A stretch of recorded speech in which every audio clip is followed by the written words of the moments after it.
Okay, now I've got the thing turned on.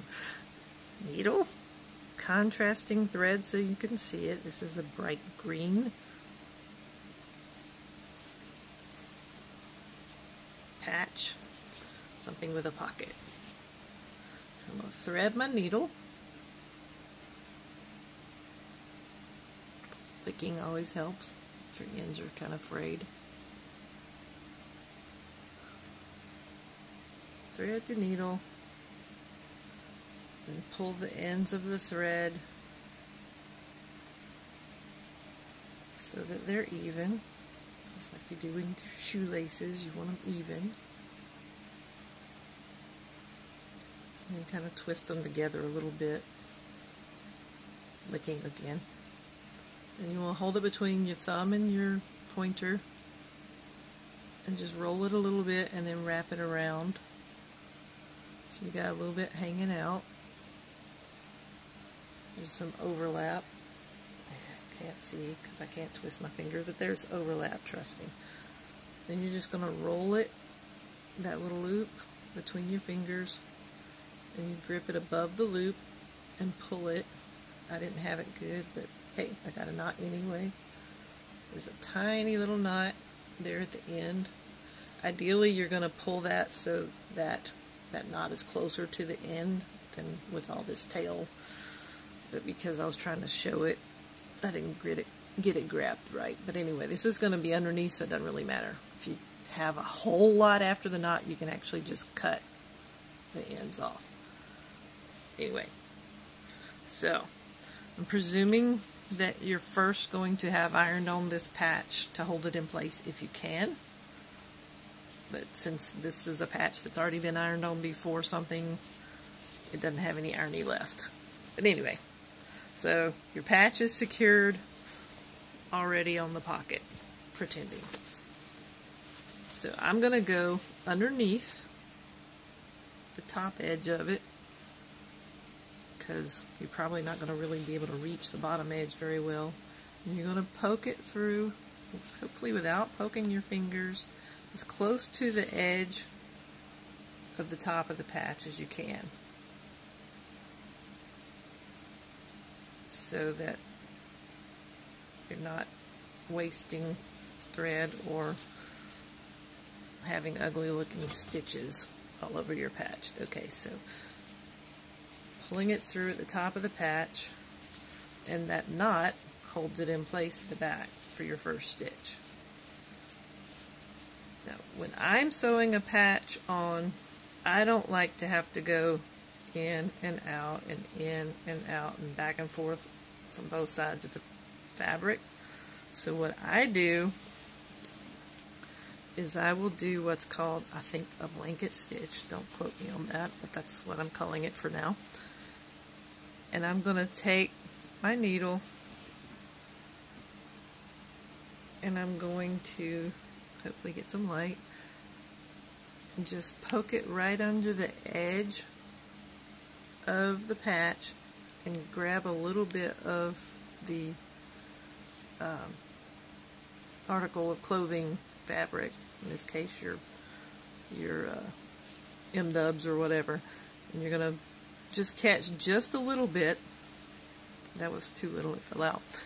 You're going to catch just a little bit of that fabric with your needle, poke it in and bring it back up, and then it's hard to do this while filming it, and this needle also trying not to poke myself. Just a little bit of the fabric and poke it through the bottom edge of the patch. And then hopefully your fabric in your patch is not as stiff as this. A thimble helps, and I don't see my thimble.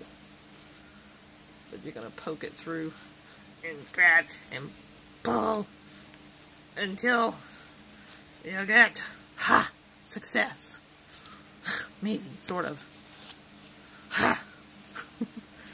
then it's secured in place.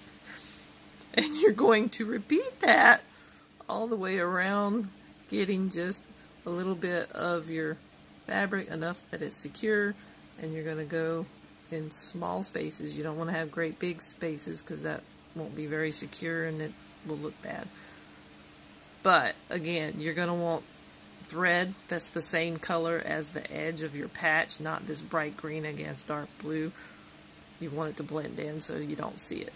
And you want the thread to also not be seen on the fabric side either, so that's why you want to reach kind of under the edge of the patch as you're doing it. And you just keep doing that all the way around. And I'm not going to sew this all the way on because this is just a scrap piece of fabric with my patch. And I really don't want it to stay there. I have a thimble. I don't know where my thimble is. I'm going to use a quarter because I have a quarter. And I'm going to use that to keep from skewering my fingers. Something hard to push that needle through because patches generally are thick because they've got heavy embroidery, and if you're sewing it on a pocket, it's probably thick too. So you want something hard to press against your thread. You want to keep your loops also not spread apart if you happen to get them disjointed, so you don't have your thread in a big mess. And you're going to keep doing that all the way around. Again, you want to take fairly small, can't see it, I don't know if you can see that or not, maybe, it's not clear to me, fairly small stitches around the edge.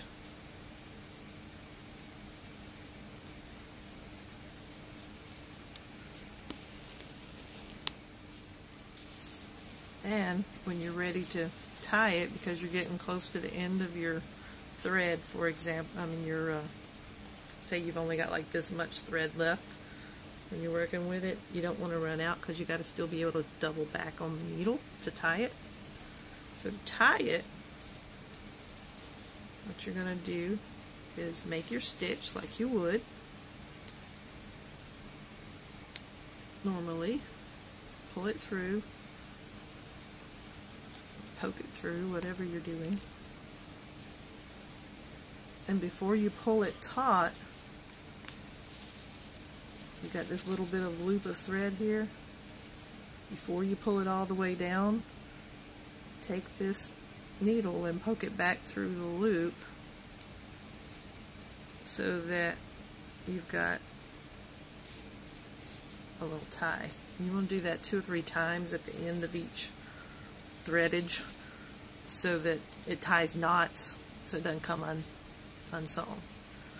And you're probably going to have to rethread your needles several times as you go around the patch. You don't want a whole lot of thread. I mean, you don't want to say, oh, I'm going to need 15 yards of thread to go around my patch. No, you want it a workable length. You probably don't want it more than like in between your shoulders apart, because any longer than that, it's just going to tie knots in itself, and that'll be a pain in the tail. Anyway, that's the general idea. I hope that answers your question.